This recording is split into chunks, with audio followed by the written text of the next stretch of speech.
Hi everyone, I'm Airier, and today we are going to be taking a look at Luetin's newest video because there's a lot of information he put on there. Specifically, this is the Terminus Decree.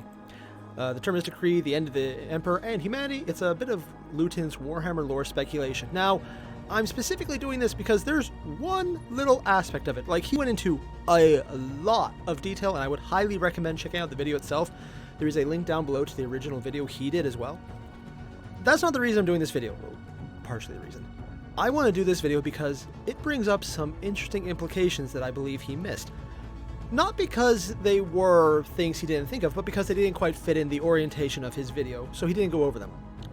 But another lore channel that I highly recommend, Baldemort, has covered an aspect similar to what Luetin talked about. Specifically, the end of the Imperium as we know it in 40K. Specifically the current 40K timeline post 8th edition. That is the important part though, because both Luetin and Baldemort cover very interesting aspects of not just the end of 40K, but how it could be accomplished, and based on the fact that they are very heavily text-based channels, they are sources that I consider highly reliable. Luetin, I will always say, is a source of scholarship for 40K lore, and Baldemort, for his part, has a voice that I am so in complete envy of that it's literally not even funny. Like, legitimately, he read Sun Tzu's Art of War, and there's nothing fancy about it. It's not funny, it's not engaging, but his voice is just downright amazing. It's just, you just sit there, it's like, oh my god, this is what Jell-O feels like if you actually like Jell-O.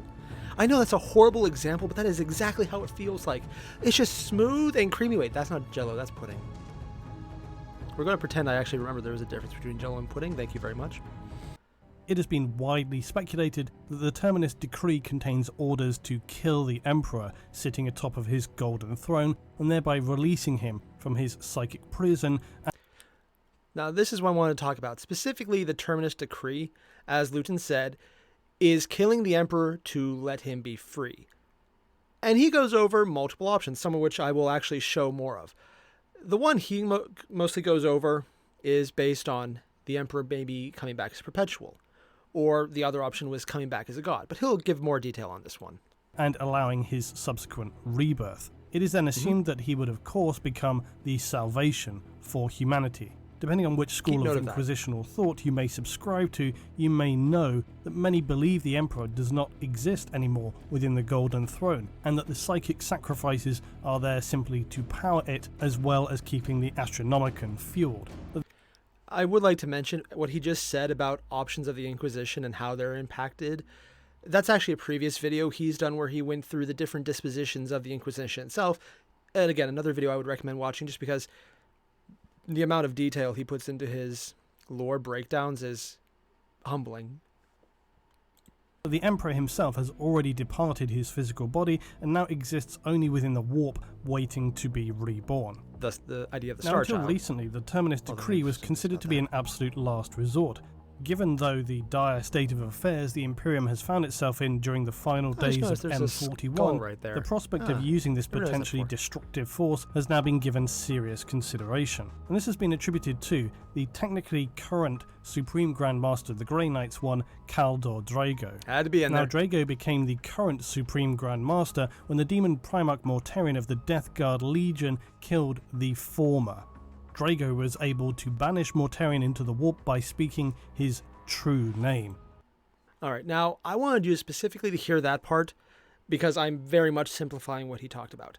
The Terminus Decree, the entire point of his entire video was showing the two options of what would happen to end the Imperium. First would be the Emperor is allowed to die and then come back as a perpetual, or the Emperor is allowed to die and comes back as a god, essentially, because that's kind of what the two thoughts are of what will happen.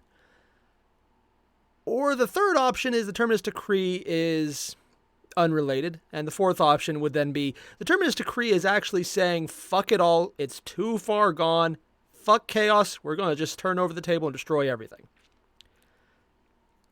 Personally, I think the last one is going to happen regardless. Everything is going to be a fuck chaos in some way, but that's my personal opinion. What is interesting in this video, and Luetin, of course, goes into more detail, and if you want that detail, I would always recommend checking out that video. I'm going to sound like a broken record on that, but definitely do that. The important part to see there, though, was that there was the plan, the Terminus decree, and it was meant to show people exactly what would happen.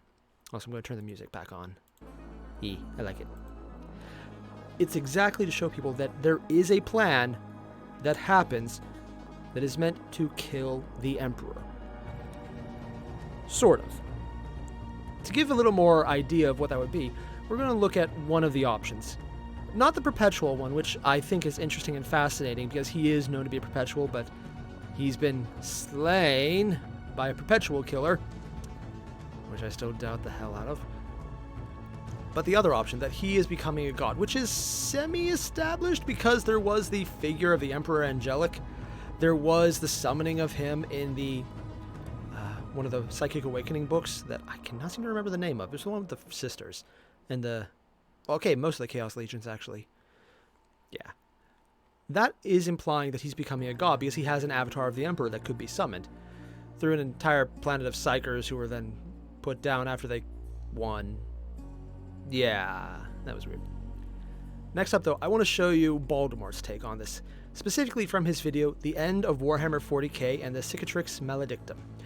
For anyone who doesn't know the lore and those kind of pseudo-Latin terms they love throwing around, the Cicatrix Maledictum is the Eye of Terror's expansion to be the line across the galaxy. In Luetin's video, we actually saw the representation where it was that purplish line across the galaxy map. What I would like to point out, though, is in this video, Baldemort specifically talked about the aspect of the Emperor becoming a chaos god, or just a god, not even a chaotic one, because there are ramifications for their creation. For over a decade, there's been a wave of speculation that the collected worship of the Emperor by all of humanity is creating a new god. The worship from trillions of humans, sentient beings, over thousands of years is collecting and creating a god of humanity in the image that they have been presented. Just going to point out first, see what I mean about his voice? Do you see what I mean? It's not even fair, man. It's just not fair. Also, he just summarized what I basically said. The idea that the Emperor is becoming a god because of the established worship. Keep in mind, there's a lot of context there that I don't want to get into just because there's so much back lore that if we went down that rabbit hole, we'd be here for hours, which I honestly would find fascinating and enjoy the hell out of, but just don't have the time for it. Because I have a limited amount of time because my wife's in the other room sleeping. If I wake her up, I will die. That's usually a bad thing. The Emperor of Mankind. On first look, this sounds fantastic, very hopeful. Surely a god of humanity would be able to do battle with the powers of chaos. It would be able to do what all wish, and make reality of the term, the Emperor protects. More than just for the sisters. This has been ramped up by the rumors that the Psychic Awakening has seen the first appearance of what has been dubbed as the Emperor Angelic. Oh, an avatar of sorts. A huge being of warp energy that fights for humanity when prayed to enough, when needed enough, and smites the enemies of the Imperium. Wonderful, right? Alas, no. It is not. Before we go further with this, I need to just give a little background. The aspect I believe Luetin missed, because it just didn't fit with his frame of video, isn't that the Emperor could become a god, isn't that he would fight chaos, or that he could come back. It wasn't that Earth would be destroyed, or Terra would be destroyed, or the Emperor would be destroyed, or everything would end somehow. What he missed are the implications of what Baldemort's about to lay out. And it's something that actually is supported in the lore in more ways than even Baldemort will mention. I will get to those as well. Just a few extra ones that are quite relevant and well known. But there are implications that have been established recently in the lore and then multiple times have been referenced as well. So it's very important because it's not just how the Warhammer 40K universe as we know it comes to an end, it's that they're established. And this is one of the ways it'll happen. For everyone is forgetting one issue, one situation, which I bet even you have forgotten in the midst of listening to my soporific cant. His voice is doing that, yeah. I want you to take a second and see if you can those are hard to look connect at. the dots. Here's a helpful reminder. The warp and reality are one, and will always attempt to return to that sublime state. The formation of a god always has the same ramifications. The Cicatrix Maledictum tore a hole in all of reality across the areas from one hole to another. Now, for those who have not immediately gone to the bathroom upon the realization, I shall spell it out. Instead of having him spell out, I'm going to. What he said, though, little context, when he said the warp and the materium were one, it's actually something he spent quite a bit of the previous video discussing, how the Necron pylons were actually separating the warp from the materium, and that without them, it would actually have been merged already, because that was the natural state. And in the War in Heaven, their big plan to win was separating the warp from the materium. So the base state of reality to start with. The important part, though, the important part he mentioned is the birth of chaos gods are always accompanied by a warp storm, a psychic explosion, essentially. The birth of Slaanesh wasn't an oddity. It was what happens when an entity of any kind of god is born. And it makes sense, considering the formation of gods were used as a weapon in the War in Heaven. That's one of the things that was known. The Eldar pantheon was created as weapons. It would only make sense that the creation aspect, creating the god, would be a weapon. It would be a massive bomb, essentially. A warp bomb in a time when the warp and the materium were identical. Because that's what it was prior to the Necrons separating them with the pylons. Again, there's a lot more detail explaining why that is the way, and I think Baldemort did a very good job establishing that as an aspect of lore based on repeated references and utilities showing it. But again, that's more in the video. If you want to see that, there's also a link to that below as well. The important part here is every god's creation causes a warp storm or a warp explosion. Even a partial awakening has been shown to do it. For example, Ennead, when he was awoken, the failed event with Eldren Uthwain, I can never say his name right, that didn't fail. He awoke with Yvraine in Komorra. And there was a disjunction, a warp explosion essentially, that tore open the fabric of the warp and the webway where Komorra is, and let demons enter. It was massive, it was violent, it killed a lot of Dark Eldar, which, I mean, be fair, that's not a downside. Stupid rape elves. But it was a massive, horrible event that nearly destroyed. And Ennead is only awake, but hasn't even formed yet. That was a partial, minuscule event, as opposed to the most recent major awakening of a god, which was Slaanesh. And that was the end of Old Night. It was the clearing of the warp storm. It was the destruction and the consumption of the Eldar Empire and their inevitable doom. And it was massive. Now think, just for 1 second, what would happen if any aspect of that happened on Terra, because the God Emperor became a god fully. Not just a material god, but a god of the warp of humanity, an actual god with a G. Not just the Emperor, but a flat-out god of humanity. It's been shown to act. It's been shown to have already started to happen, but he hasn't awoken yet. He is very literally in a sleep. There's only the material form of him that's almost completely devoid of human at this aspect. But he is still there. And I'm going to just make sure this is playing. So I like this background music. Yeah. This is important. Because if he wakes up, boom. Earth gone. Segmentum Solar, in many cases, the most populous area, the most heavily defended area in the Imperium, gone. Because when warp storms happen, when a new god is born, this causes warp rifts. And with the destruction of the pylons, it's weakening the separation between the Materium and the rest of the warp. the Cicatrix Maledictum, the line across the galaxy might very well expand to include everything else. It wouldn't just be a line, but it would be a sheet connecting all the various warp storms, making one giant warp storm, submerging the vast majority of the Warhammer universe and much of the most established sections of the human empire, the Imperium, into the warp, making the warp and the Materium one. This is apocalyptic. It is massive, it is destructive, and it seems like the Terminus Decree is set up specifically to cause this. Now this sounds like a giant, well, shit, everyone's dying event. And normally, yes, it would exactly be that.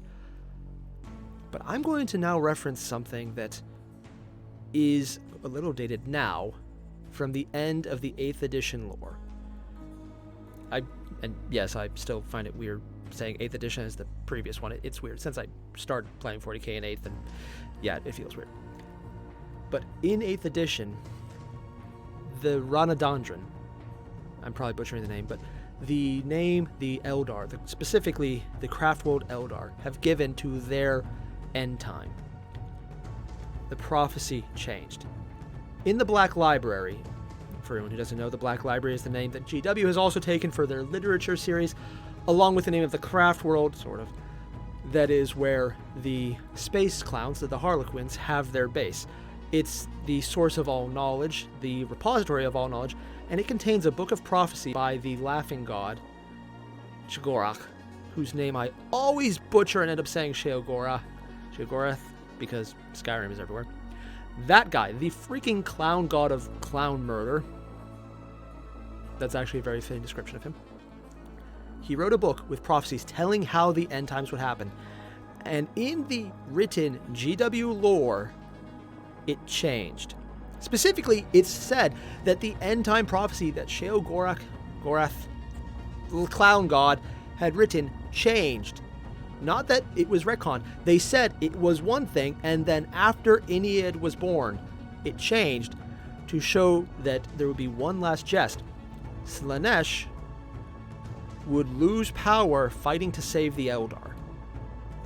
That is honestly funny as hell. I can see why that'd be hilarious, where instead of trying to eat them, she'd be fighting to save them, because I'd say F Slaanesh, but no, that's one of the things, no. Leave Slaanesh in a blue room with nothing to look at and nothing interesting. Bore Slaanesh, yes, that works better. The change here is very interesting, because it puts certain restrictions on what could happen. What would happen that would cause Slaanesh to fight for the Eldar? What kind of massive force would cause Slaanesh to go to war in such a way that she would want to preserve lives? What could possibly steal the souls of the Eldar, but not from Ennead, but to fight to save them so they wouldn't die in the first place? Because Ennead himself would still be a target, because if Ennead dies, all of the souls collected in Ennead, all of the souls collected by the followers of him, would be consumed in the same way the previous Elder Gods would be consumed. So Slaanesh would never have to fight for that. It would just be more of the same with a bigger reward payoff. There would need to be an outside force that would stamp down the souls. There would need to be something consuming the galaxy,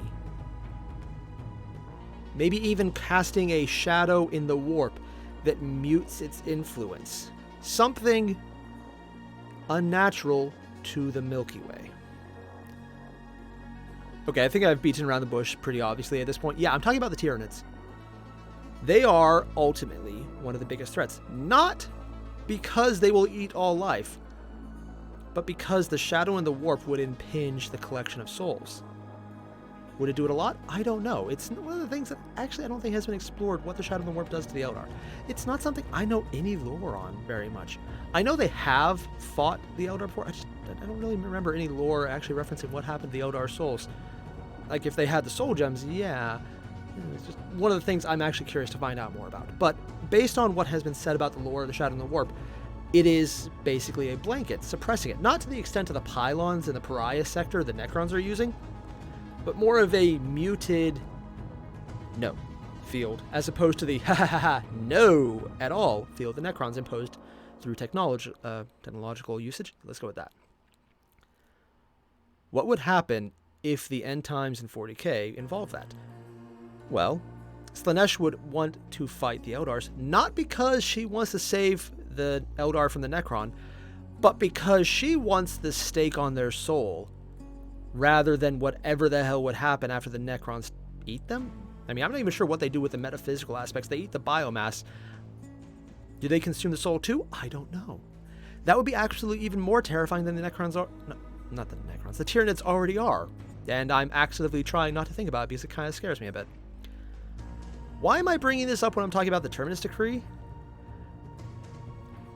In some of the recent lore for Terra, specifically of Earth, coming out in 8th edition and continuing into 9th, there's a moment where the Custodies are breaking up cults and gangs in the, I was going to say underhive, but I guess just lower sections of the planet at this point, because everything's a hive.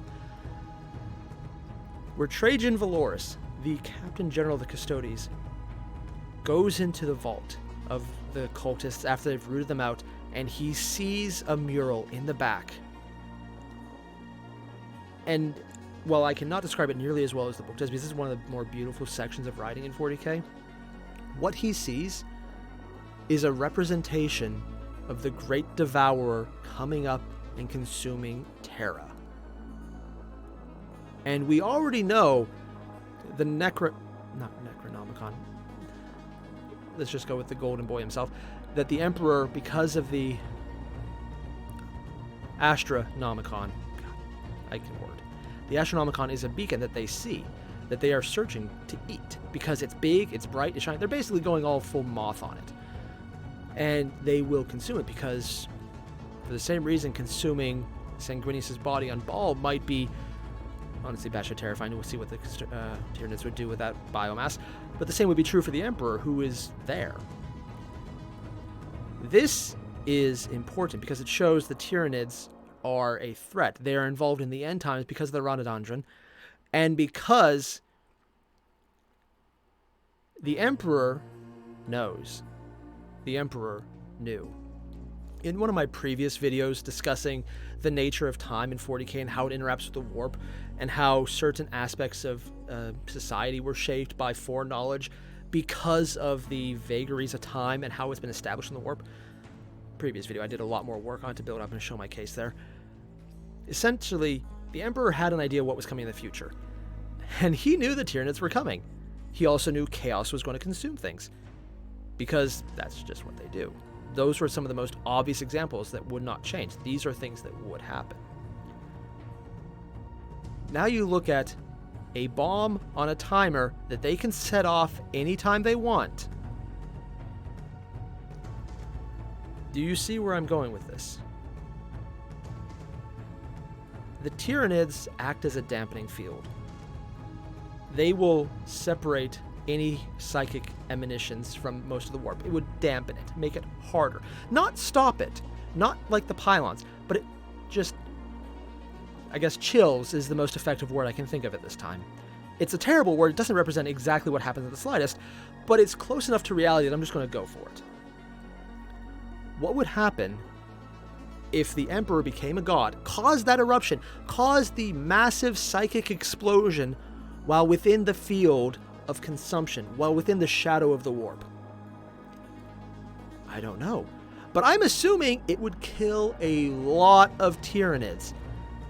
It would probably kill a lot of humans, but let's be completely fair here. If the Tyranids hit Terra, most people are already dead regardless, so yeah.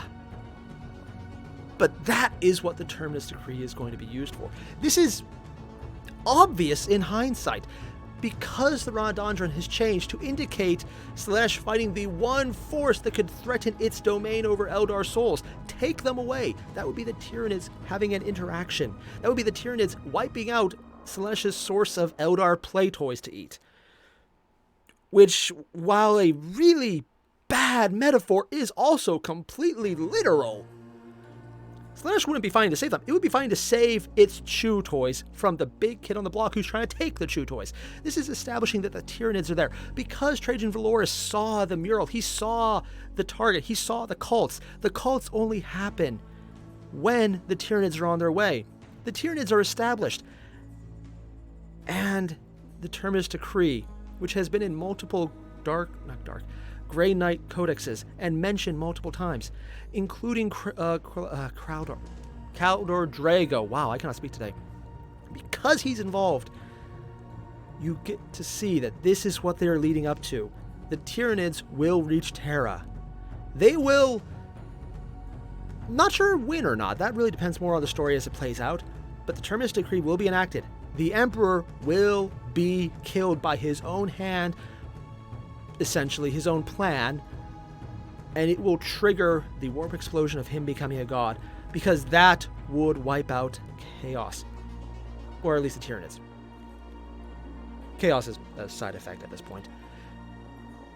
But it won't be nearly as catastrophic as causing Chaos to subsume the galaxy, because the Tyranids will be blocking with the Shadow and the Warp. It will be muted. It will still be a massive, horrible event, but it might not be as unbearable as a full Chaos God.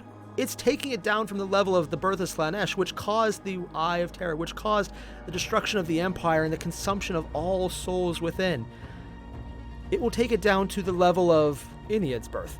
It will be muted, because that's what the Shadow and the Warp does. That's what the Tyranids do. They mute whatever's in it. This is the confluence of events that can only happen for the Emperor to become a god without destroying everything he was trying to protect. This is the only way it could happen. And it was timed. Because if the Tyranids weren't coming, the Emperor would eventually become a god, and then he would destroy humanity, because he would probably consume them in the same way Slaanesh did. Not intentionally, but more of the entire birth screams would just do it automatically. Hell, people would probably, give them their souls before he realized that they were doing and try and stop them. Even if he is a good god, the destruction he reaped by becoming a god would undo anything he wanted. The only way to avoid that would be to mute the psychic essence of it, which is what the Tyranids would do. And they would need to be there. The problem, of course, is the Tyranids would be there, but a giant explosion caused by the birth of a god is a really great way to get rid of a lot of Tyranid bioforms. This is what it's going to do, and it's so obvious because 9th edition has already included so many aspects of this. They're talking about the Tyranids, they're talking about the Necrons, they're talking about the aspects of shutting down. Okay, I should say I'm talking about 9th edition because I kind of include Psychic Awakening as a prequel to it, and mostly that's because they mentioned a lot in a lot of the Q&A videos, and I do mean the videos and the Twitch live streams, that 9th edition was something the people who wrote Psychic Awakening were very much keeping in mind, and it's also why Psychic Awakening is still useful in 9th edition moving forward. It's still accurate, the rules are still valid. Psychic Awakening was basically the prequel to 9th, so I have a bad habit of saying 9th edition and Psychic Awakening are the same thing. Well, technically it's still within 8th. But Psychic Awakening showed this is something that's happening, because they showed the avatar of the Emperor. They showed Emperor Angelic. Yeah. They showed this is going to be a thing. They showed he's almost at the point of becoming a god. In the same way, Iniad has his avatar as well.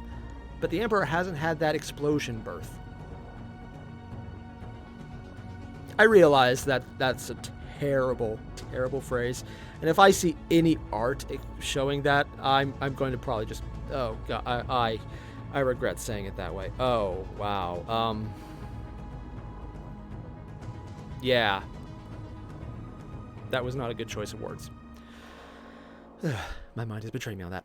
But this is what's going to happen. And because the Ranadandron was specifically in Canon GW commented on, because it showed the implication of the Tyranids, because it showed the change of the plan, it's a very good change. And I really look forward to seeing it when it happens. I mean, will it happen in 9th? I don't know. I could see them drawing this out for another 5 to 10 years because GW is really slow about updating their lore in meaningful ways. Yeah. But these are just some of the most interesting aspects. The Terminus Decree functions as a on-off switch for the Emperor. It is the destruction of Earth, which is accurate. It is destruction of a lot of humanity, which will probably happen when you need the Emperor to save them. It's already at that point. It is the destruction of the Astronomicon, because I don't see that surviving. But it would also matter less because half of the Imperium is already being forced to live outside of it. I could see something horrible happening to the bright side currently. The Imperium in Segmentum Solar especially.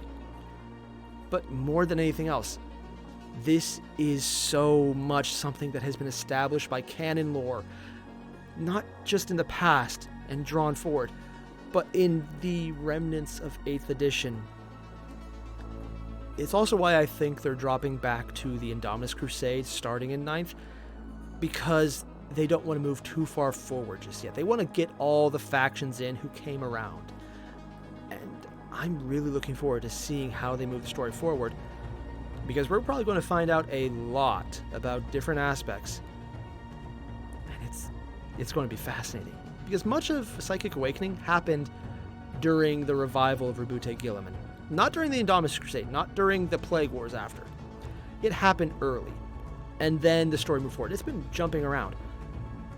But we know the Tyranids are going there, because we know it's happened. We know Trajan Valorous is aware of it. And we know he hid it, because he didn't tell anyone. Maybe other custodians, but not the rest of the Imperium. Because there's a very good chance maybe he's aware. I don't know. Maybe the Emperor told him his plan. Maybe he didn't. Maybe he figured it out. I don't know.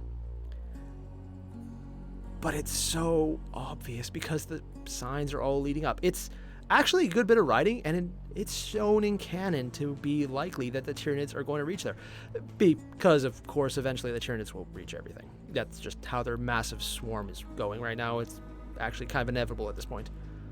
But it's brilliant, because this is the Emperor pulling one last, I guess, plan, jest, joke. It's just him saying F you to chaos, because we get the Emperor as a god, we get the god of good, and we get to avoid him destroying humanity in the process, because the Shadow of the Warp will completely negate, to a large extent, from, you know, oh my god, everything's destroyed, to oh my god, most things are destroyed, at a time where most things are going to be Tyranid bioforms. I can't wait to see this happen. And I have very high confidence it will, because Baldemort showed what happens when a Chaos God is born. Canon showed us what happened when Ennead was born, as a muted but still horrible event. And canon has shown us the Tyranids will be involved, because it has been implied Slaanesh will have to react to them. Because nothing else would force Slaanesh to try and save Eldar while they're alive, other than the loss of them as a chew toy. You know, every time I say it, it really doesn't sound any better. It really doesn't. So if you like this kind of lore breakdown, if you like this delving into the implications of various aspects of the Warhammer lore and bringing up other sources to show what I mean, there's a button down there that says subscribe. Hit that up.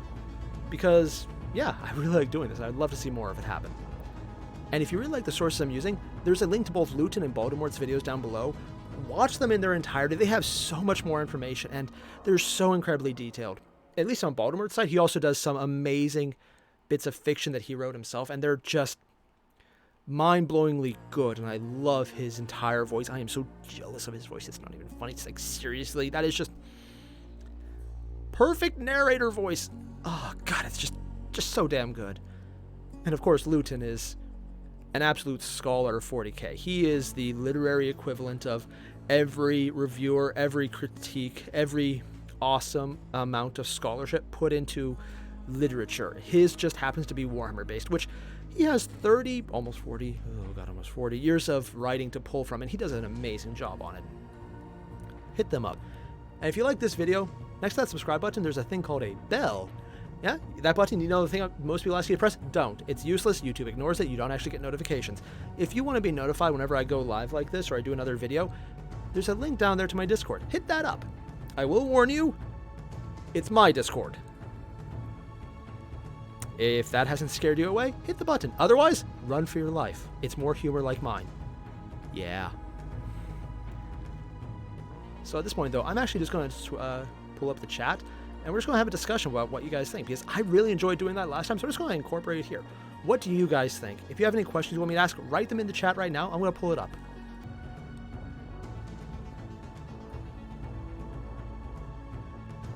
Won't be heresy free? Ha, George, you assume it's heresy.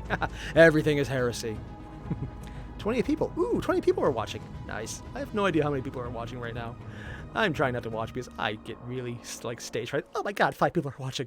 Hi. I don't know why I do that. I just do that. Now you... Oh god, yes. The TTS memes. I've seen them. I love them. It's how I got into 40K in the first place. I'm honestly kind of surprised GW hasn't reached out to Alpha Busa or Bruva Alpha Busa and said, hey, dude, we just want to support you. Like, it's non-canon, but at this point, it's just bringing so many people to the hobby that we will actually give you a budget because you are attracting more people to spend way too much money on us. Just keep doing what you're doing. You're awesome. Literally, greatest marketing ploy ever. Disappointing they haven't. Ooh, and Metallum Ignis, you had 2 questions. In the first 2 scenarios, how long would it take Biggie to re-emerge in the material plane, or the Materium plane? If he becomes a perpetual, don't know, because there's been instantaneous and very long-lasting re-emergences, and most of that was Vulcan. It depends on the damage, how bad, where, and plot-related reasons. Mostly plot-related reasons. And, oh, Malal doesn't even exist. Unless he does, because lately, GW has made a point to bring back a lot of old lore that was retconned out, except it kinda wasn't. Yeah. Oh, Metallum. A warp god does not equal a chaos god? Yes and no. It's kind of like how all squares are rectangles, but not all rectangles are squares. Where the square would be the chaos god and a warp god would be more of this rectangle. A chaos god is specifically a god of the warp that is drawn from one aspect, like an emotional range, good and bad, but mostly focuses on excess of that emotion. So they get greater depravity through it and also greater heights. So they get more power because it warps their followers more. While a warp god would be something like the Eldar gods or Gork and Mork, where they're more of a traditional god in religious sense. Now they have good and bad aspects, but they're also not pushing nearly to the same extent as, say, Slaanesh, putting everything into excess. Everything in excess. Rot in excess in Nurgle sense, blood and death and murder in excess in Khorne sense, and chaos and change and backstabbery and plots without plots and within plots for Tzeentch. Not to any purpose, but just to have more of it, more, to the point where it's self-destructive, but powerful because the belief in it would be absolutely insane. Chaos God is an unbalanced god by nature, but they get more power because it's a massive spike in power. They're also drawn from multiple emotions, from multiple races, so they don't have one distinct source, where the warp gods for the Eldar were the gods for the Eldar. And with the Eldar dying off, that really did weaken them. Where a chaos god is drawn from the emotion itself, not just the emotion of the people. So they're a little less stable, more or less, whatever. It's just a variation. A warp god is a more stable god, where a chaos god is less stable, but drawn from a wider base for a singular, overwhelming purpose. They're not the same, but they're also not disconnected.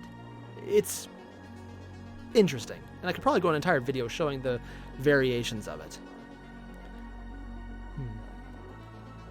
And George, yeah, there are some who think the Emperor and Malal are the same chaos god. That could and could not. I don't really want to give my opinion on this yet because I've changed it so many times. It's interesting. I do believe Malal still exists, if only because GW has made a point to bring back a lot. For example, Zotes. Those were non-canon diplomats from the Necrons. Why do I keep doing that? The Tyranids early on in the Warhammer universe, like in the first few editions. And then they got dropped and ignored, and everyone said, okay, they're retconned out. And then they brought one back for Black Fortress. So it's like, oh, nope, still canon.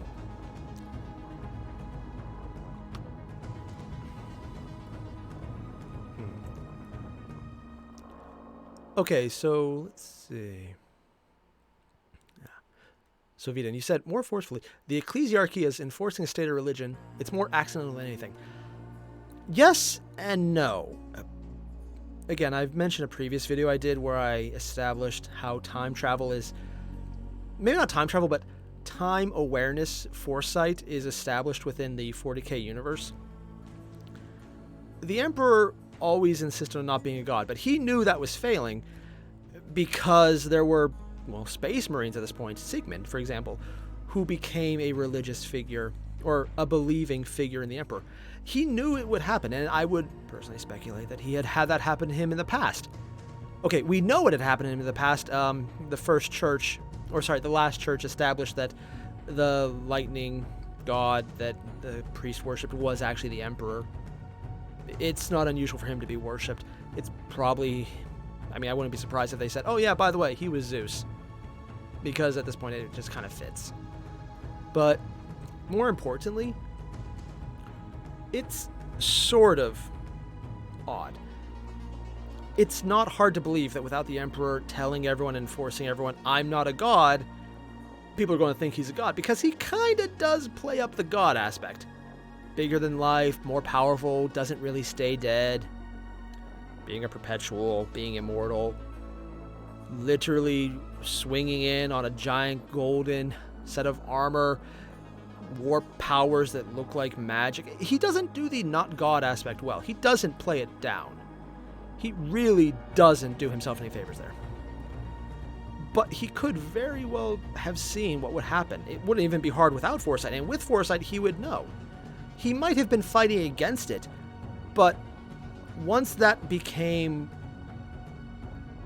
an intrinsic part of what had to happen, once he had saw that he had no option left, I could see him easily just throwing himself full into being a god. Plus, there were aspects in the Horus Heresy series showing he was starting to act like a god prior to becoming the, God Emperor on the throne. Again, time is wibbly wobbly in 40K. That's the best way I can put it, without going into way more detail. So, accidental, yes, but easily predicted, and possibly something he had foresight of, maybe fought against and failed, but knew how it would work. And again, I just think people normally just would worship him, because they've kind of done that already. Without his control, they kind of did that.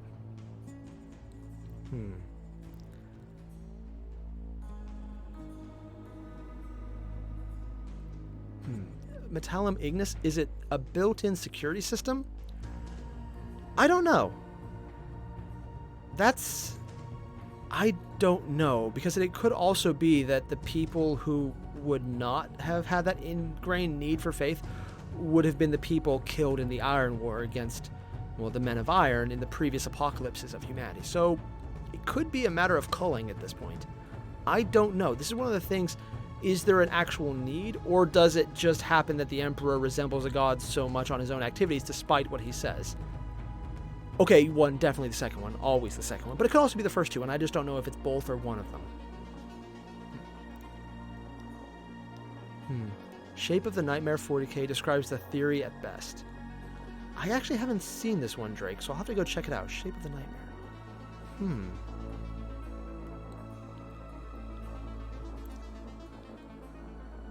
Ooh, and Metallum, you said a space battles writer made a story where all of humanity's soul merged, became a godlike being, and ate all their chaos gods before everything broke and time rewound. Honestly, yeah, that sounds like a fun story. Not entirely inaccurate, too, because the entire idea of chaos undivided, it would possibly work if there was a new chaos god that, instead of Malal trying to destroy it, was trying to consume it. And consumption of gods is a thing because Slaanesh did that. Not to mention, there's already overlapping between Khorne and Slaanesh with the aspects of excellence and martial aspects. So it's not even impossible for them to draw power from the same source and fight over power sources. Excuse me. Yeah, Vitan. So, chaos god of order. Yeah, that is an oxymoron, but at the same time, that's chaos for you in a nutshell. Although, if we define chaos less as being chaos in the abstract sense of it's chaotic, more as opposed to a god that's imbalanced and is self-destructive, that makes more sense. But that would be more of a definition change, because right now, gods in the warp are gods. Chaos gods are specifically unbalanced gods drawn from a source of emotion rather than a source of people. So it's more of a drawn source rather than a source of the base of the power than anything else. Ah, yes, clowns. Intense custodian shivering intensifies. Clowns are from space. Daniel? Yes, in 40K they quite literally are, and they're terrifying. Also, apparently very good dancers.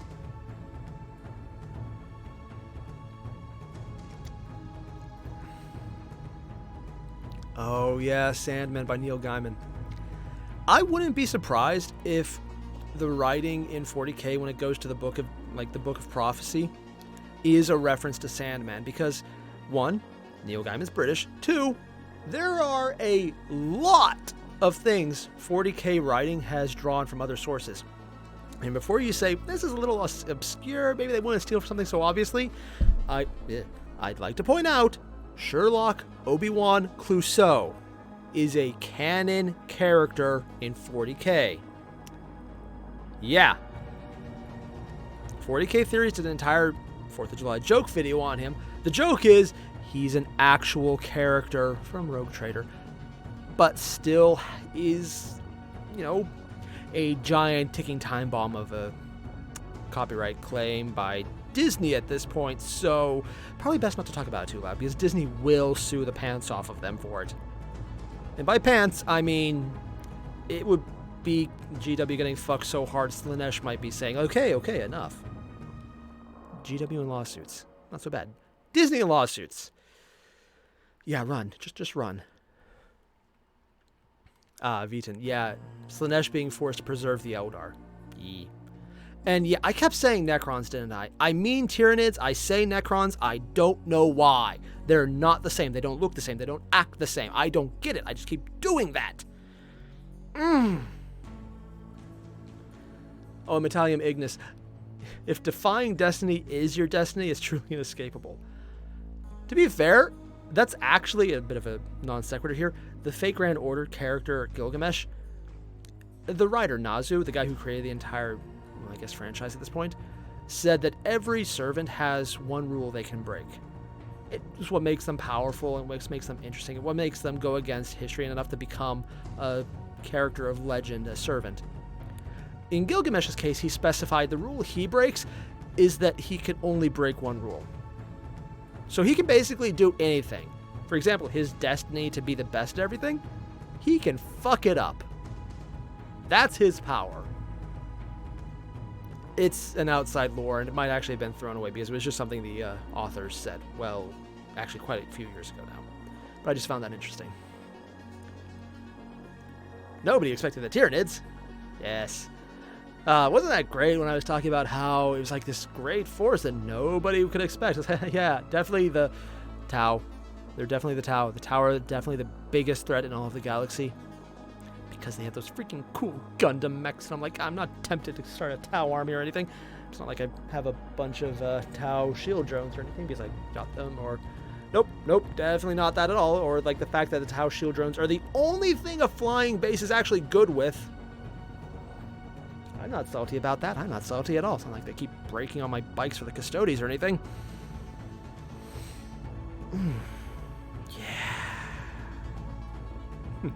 Maximilian, I just didn't want to read this comment. The Tyranids are like the Spanish Inquisition.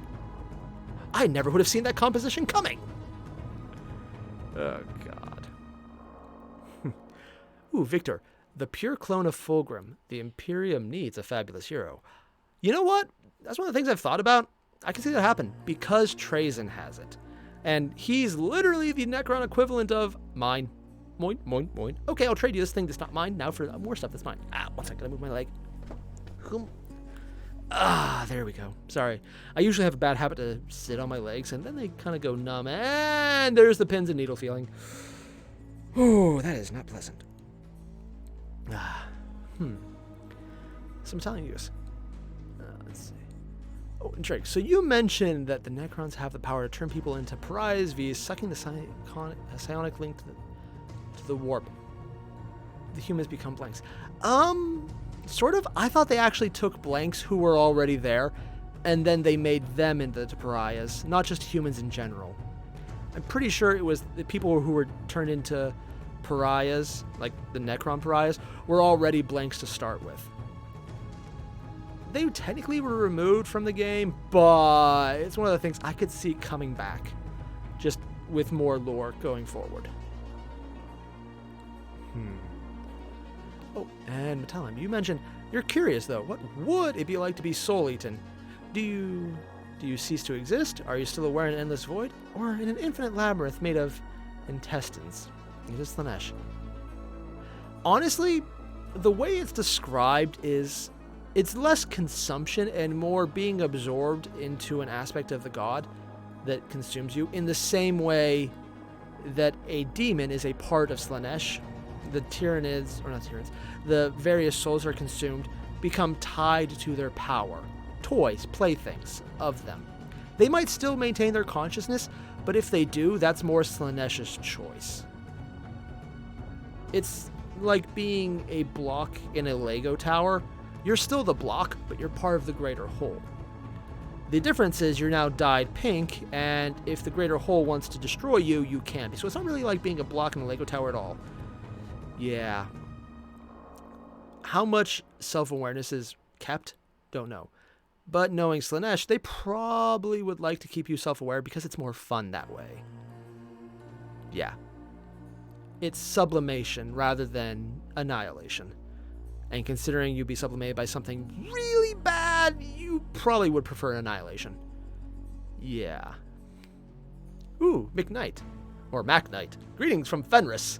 I love those doggies. And Nostromo. No. God, no. Nostromo is one of those places where Conrad Cruz destroying it was a market improvement. Yeah. Also, just going to put it out there, Conrad Cruz is still alive. Because his entire writing, his entire lore, makes the assassin choosing not to kill him the biggest slap in the face ever. Where would he have been for the last 10,000 years? Probably in a hole going, but this is wrong, and shaking, because it literally is showing that everything he built his life around to avoid and then accept because he couldn't escape it was bullshit. Also would have been broken by a human.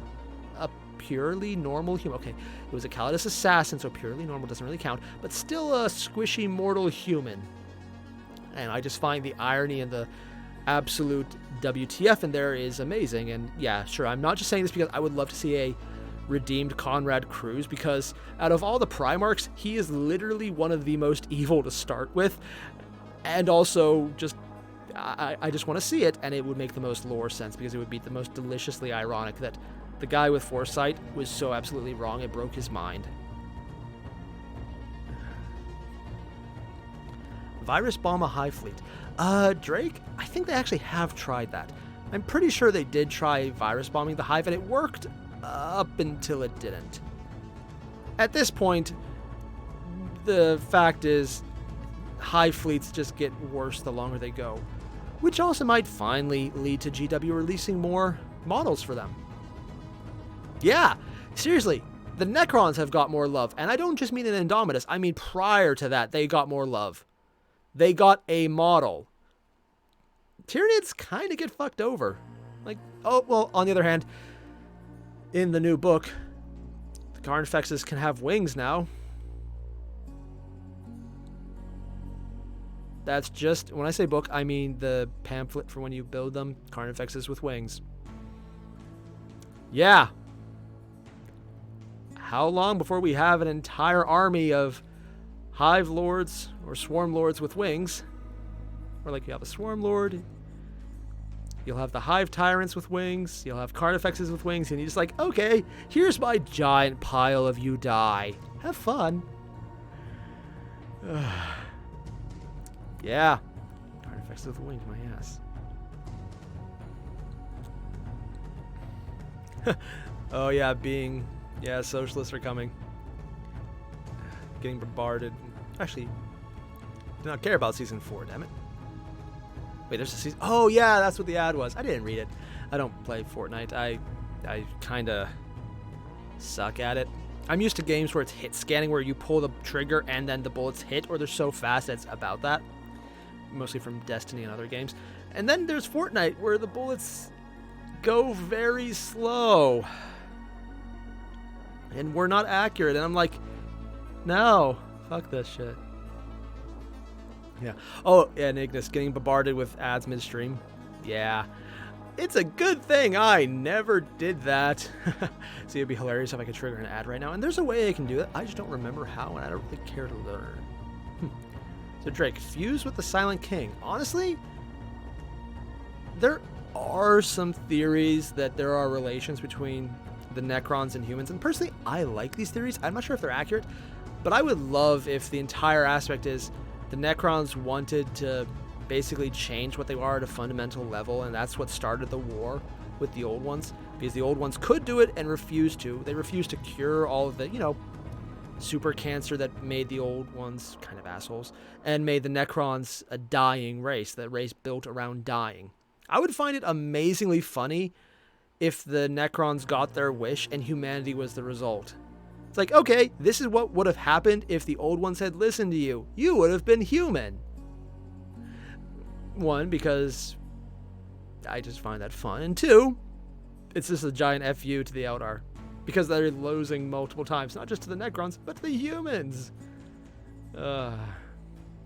Also, Victor, that's actually very nice. Thank you very much, man. Fulgrim versus Rylanor. Rematch when? I don't know. I still need to watch the Rylanor video from Stringstorm. I've meant to. I just kind of haven't.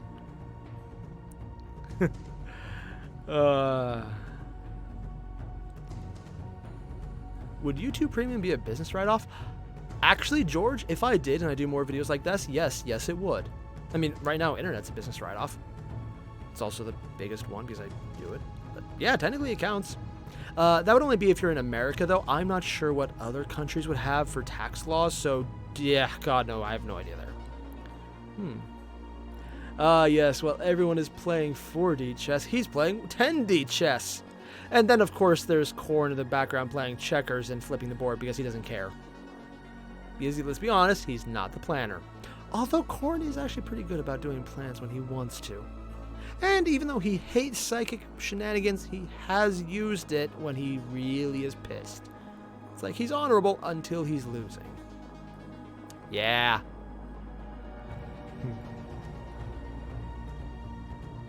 So greater angels, lesser angels, and exalted hosts. I mean, yeah, and we kind of know what a lesser angel would look like in 40K already. Legion of the Damned. Just throwing it out there. Just throwing it out there. Several void whales ahead of everyone else. I don't know why, but the second you said void whales, Metallum, I'm just thinking of Craft Worlds, which technically wouldn't be wrong. Whoa, what the hell? Tiny men.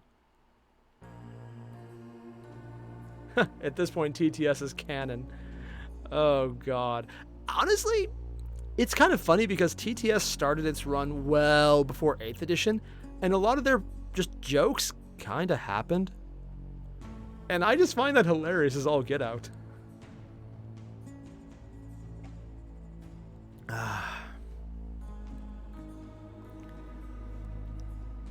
If he becomes perpetual? Oh, that's me speaking out of my ass because I know the Emperor's already perpetual.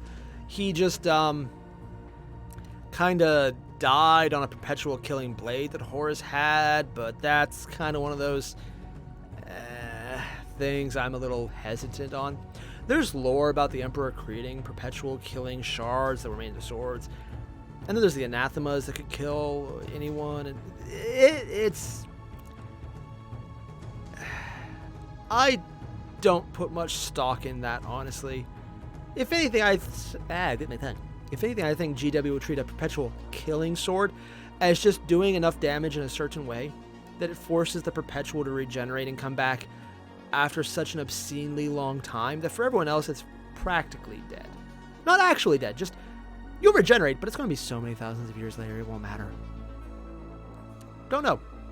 I just don't actually put much stock in GW keeping people dead. Like, I fully believe they'll bring back Horus. I believe they will do that. Now, I mean, it'll probably be like a clone Horus or something, but I can see them doing that because they want to sell the Horus model. They will want to sell every Primarch's model. I can fully see them bringing back every Primarch because people would buy the shit out of them. And by people, I mean I will give them way more money to get all the Primarch models than I should, and I'm going to regret it in advance, and they don't even have more than one out right now for at least the loyalists in 40K. But I'm just looking at the Forge World versions in 30K, and I'm like, I want that Rogel Dorn model. I really want that Rogel Dorn model. I don't even play Imperial Fist, and I want that Rogel Dorn model. It's so damn cool. Yeah. Also, they have mentioned in Forge World they are making an Emperor model. Yeah. That's a thing. They're doing that. Oh. I'm looking forward to it. A Minecraft live stream? Oh, sorry, Panda King. I really can't get into that. Mostly because it's like Legos, but I love the tactile aspect of Legos. Just being able to touch and build with them. And I don't have the patience to Minecraft. That's more my own problem, though. Maybe in the future, but right now I just don't have the patience. Ooh, Yaru Respector. Gold armor shining all the time! That actually would be kind of fun.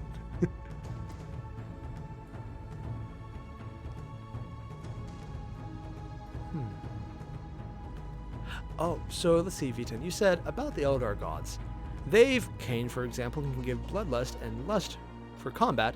We're able to control craftworld Eldar for a moment, so it makes sense why Emps would go so pro-Imperial Truth. Yeah, it does, because honestly, at least this is my personal headcanon, the Emperor pushed the Imperial Truth so much because he wanted to eliminate not just chaos, but the link to the warp. Just to dilute it, to remove it. I don't think the Imperial Truth would destroy chaos entirely, but it would mute them to such an extent that it would reduce all power and make them minuscule, because chaos draws from individual emotions which would still exist. Short of going full Necron on everything, and by that I mean extending the Pariah Nexus to all of the galaxy and destroying all connection, flat out, full stop, you really couldn't kill chaos that way. But you could weaken it to the point of not needing to worry about it ever. Which, I mean, that's fine, yeah, that's cool. And that would make good sense with the Imperial Truth. I also think the Emperor knew what he would have to go through if he didn't establish the Imperial Truth with being worshipped as a god and causing a god's birth explosion, which would eat people. Because that's kind of what happens. It's also why I'm very much in favor of the theory of the Emperor becoming a god during an invasion by the Tyranids, because it would mute the ending, Om Nom Nom explosion. Now, part of the Om Nom Nom was Slaanesh actually ripping souls out, but I think part of it was also the explosion itself ripped the souls out, and then Slaanesh ate them. And then kept doing it because Slaanesh. Yeah. But yeah, I think that's a good portion of it. It was trying to avoid that. I also think the Emperor knew what would happen if he failed, and eventually realized he failed and had to go full on, okay, I hate everything about this plan. It's literally not what I wanted, but it's the only way to win, so we're going to do it. Which is what 40K is. It's the, I hate this, but it's the way to win. As opposed to the Imperial Truth, which was, this is what I want, this is going to be great. Fuck. Yeah.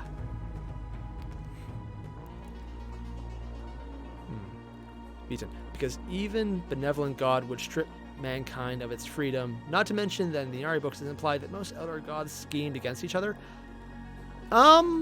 Maybe. How much freedom you give your followers did seem to be very much up to the god itself. The Chaos Gods, for example, say they give you freedom, but they don't give you any freedom. You're a pawn. You're a toy. And if they give you freedom, it's because they like watching you dance. So while they could actually do that, they didn't because it was funny. As opposed to the Eldar gods, they might give you an emotion, they might give you a feeling, they might give you something. But it was an act of giving something, not controlling you. It was an interesting distinction where the Chaos gods will flat out control you, such as possession. The Eldar gods would influence you. And who knows, maybe a god like Iniad, I mean, you're going to die eventually, so that's not really controlling you at that point. There might be more to it than that. Oh, and the entire thing about gods scheming against each other, that's more just a pantheon thing. As soon as you have gods in a pantheon, it's actually even been established in human lore. Gods are dicks when they're not singular. It's the difference between monotheistic and polytheistic.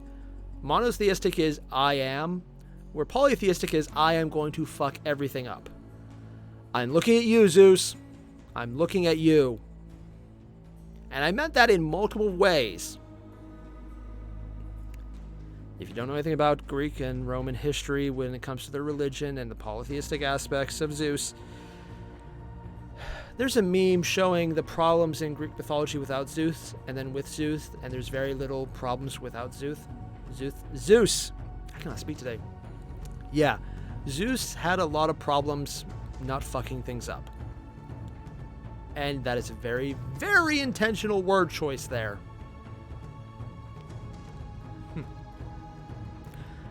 So, Socialist, you said you want to have TTS anime Drago writing the medieval or whatever the name was T-Rex with the lizard people as a segue into somewhat if he does where we're not paying attention. Honestly, yeah, I could see that happening. I could see just random Drago showing up on a lizard dragon T-Rex back and just going, hi-ho, Silver, away! Because it's actually par for course with Drago and TTS especially. Also, it might be canon how they're treating the old world canon for fantasy, because Drago kinda did show up in some of the short stories for Warhammer Fantasy, which is a thing. So maybe we'll see what happens. Max, so you posted a link in spaces copy. A link with spaces, copy in the browser, you see. Oh, it's one of those images of cutouts. Oh, that's nice. Yeah, that's cool. Hey! Eisenberg, sup? I don't think I can pronounce your first name. Sorry about that. Thank you for dropping by. Whoa. I have no idea what that was, but okay. Oh, Victor, there's not a Discord link? Crap, did I forget to add it? Ah, shit, I thought I'd change my automated settings to have it in all of them. I'm going to have to add that. Oops. Yeah, I'll add a Discord link.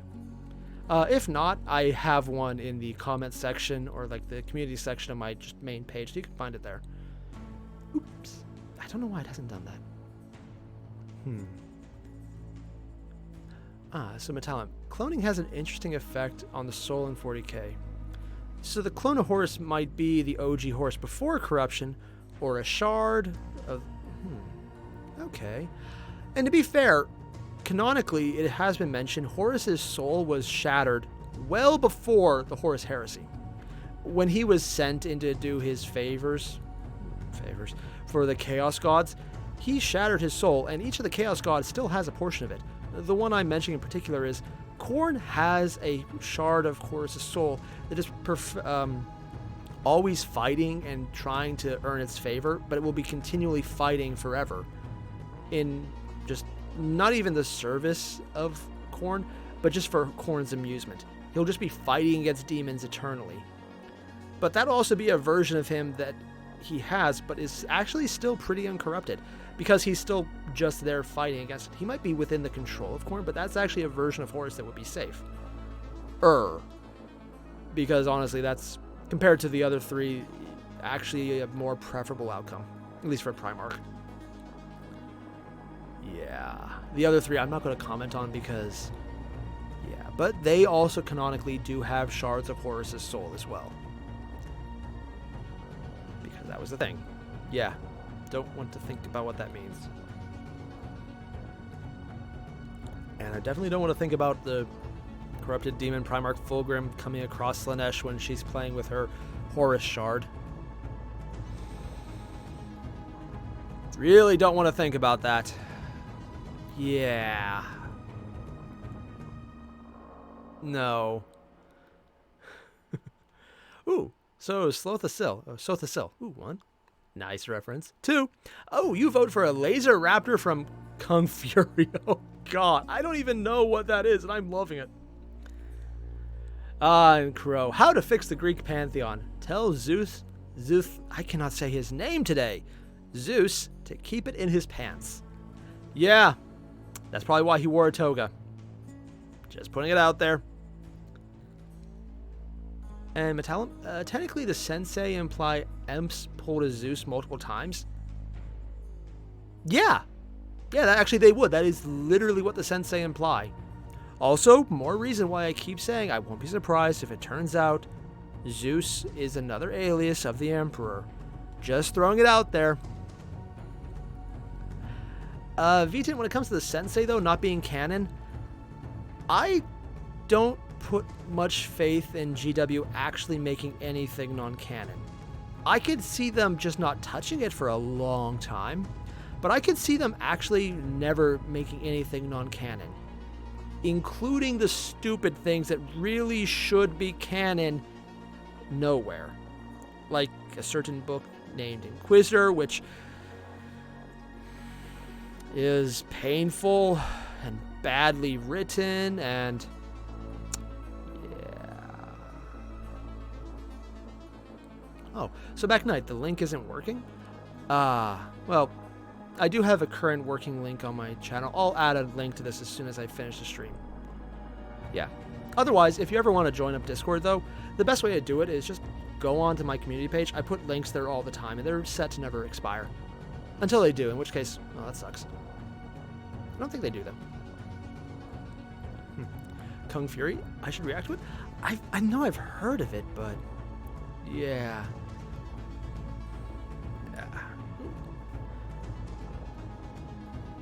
So, Matam, you want me to play a nice little game? Jacksmith, a nice time wester. A donkey blacksmith? Huh?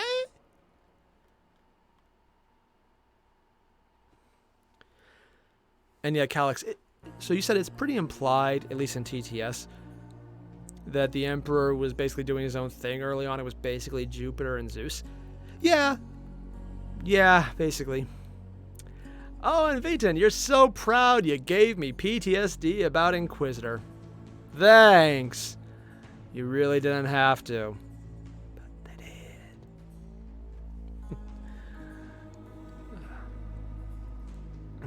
And so, Socialist, you said, if a perpetual becomes a warp chaos entity, would their body regenerate and create 2 of them?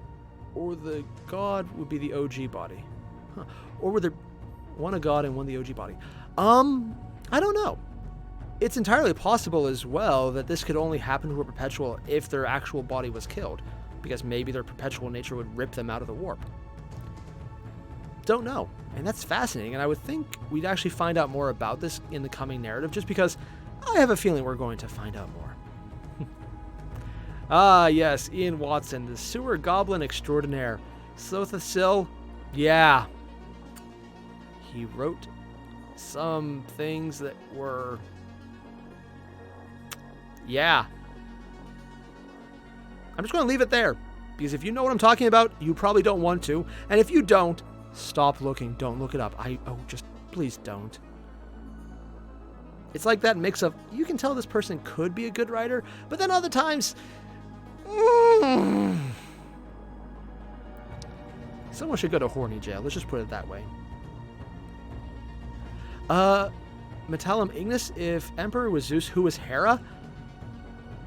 That actually might have been spoiled already. Spoilers going forward. In the new 40K Horus Heresy book, they talk about how there were a bunch of perpetuals who worked with the Emperor. He chose one of them to basically be the mother of the Primarchs, and she's the one who, at least in this variation, sent them off into the warp to get away from the Emperor. So, we might have just seen Hera. Yeah. Yvonne needs to get her eyes checked. Superior species, my ass. I mean, in many ways, yes. In other ways, no. Superior doesn't really apply to anything that creates Slaanesh. On the other hand, humans really like to support Slaanesh, so yeah. Also, I'm trying not to reference the new books from Horus Heresy as much, just because... Okay, I'm going to reference the books from Horus Heresy because, oh my god, there's something I just need to mention quickly. This is going to be a massive spoiler, so if you haven't read it or you care, stop right here. At the end of the latest Horus Heresy book, a Dark Angel fleet, or a ship with a major Dark Angel captain, arrived at Terra during the Horus Heresy. Now that's a really minor thing, but lore stated the Dark Angels were not there during the siege. This is a major change, on par with finding out, oh my god, the Primarchs had a mom. And the Emperor was fine with her sending them away. He was a little upset, but he didn't do anything, even though he could definitely find her. And he also sent the first Space Marine, the non-Primarch Space Marine, and I do mean non-Primarch, as in he was a Space Marine made without a Primarch's gene seed involved, to guard her. Yeah, that's a big shock. But also, there's a Dark Angel battlecraft. Why did I say that? Battleship, possibly fleet. I honestly don't remember off the top of my head. And it arrived at Terra during the siege. That is something that the lore never mentioned. In fact, they explicitly said the people who were there were the White Scars, the Blood Angels, the Space Wolves, and the, well, Rogodorn's Golden Boys. Technically more Yellow Boys, but that just sounds bad. The Imperial Fists. That's who was there, not the Dark Angels. And now there's a fleet there, so they're changing the lore in major ways. And I fully expect to find out that they're going to fuck something up so bad that the big secret that the Dark Angels are hiding is that a bigger amount of their number went to chaos than we already thought. I'm expecting some horrible shit to happen. Yeah.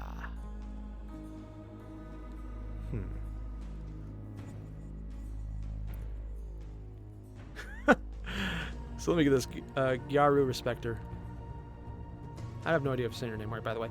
Someone once told you that Doom Eternal was the best Warhammer 40K game ever made. And you, for one, would kill for the chance to play Knights Sentinels figurines in the tabletop game. Honestly, nah, Doom Eternal is way too optimistic for 40K. But it would be awesome and fun as hell. I'd do it. Oh, man. Ooh, and McKnight, you sent a picture of the hammer? Ooh, on Discord. Nice. Oh, and you're already there, so that's nice. So the funny story is literally a cogboy amongst angry angels. I've actually heard of that one, but I haven't read it. Oh, God.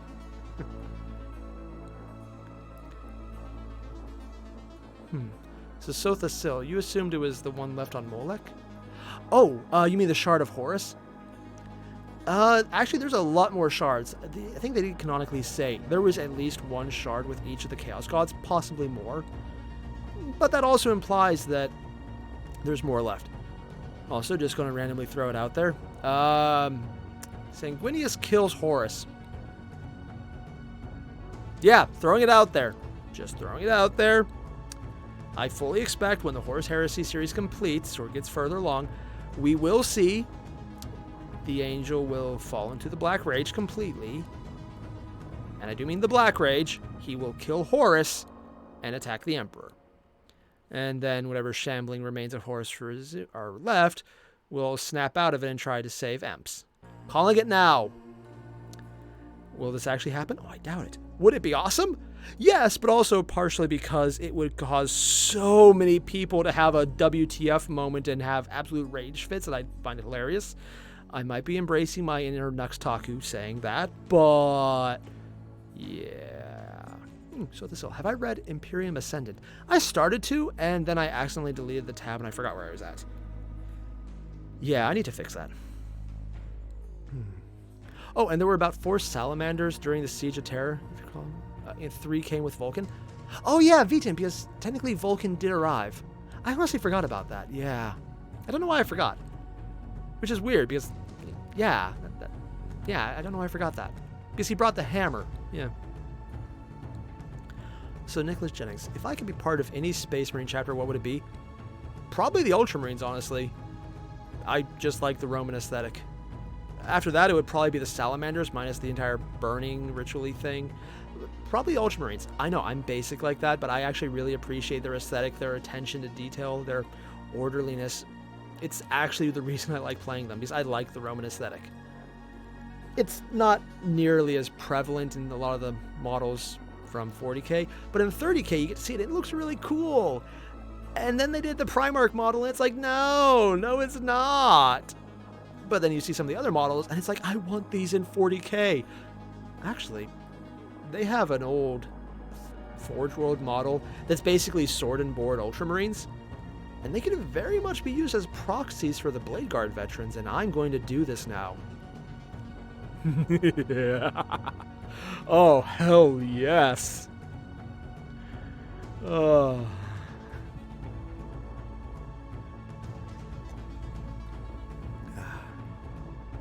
Alright guys, on this one, my wife is now awake, so I have failed at not waking her up. I might be in trouble.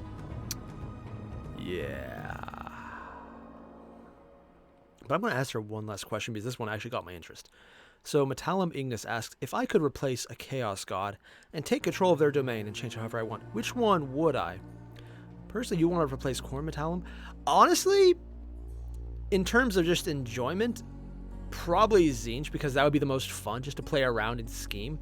In terms of actually helping, Slaanesh, because she is probably the biggest threat to the entire Imperium, because if they ever have good things, it would just serve as a way to corrupt them easier.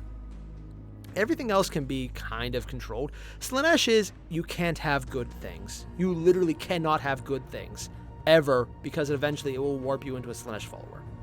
So everything has to be a level of shit.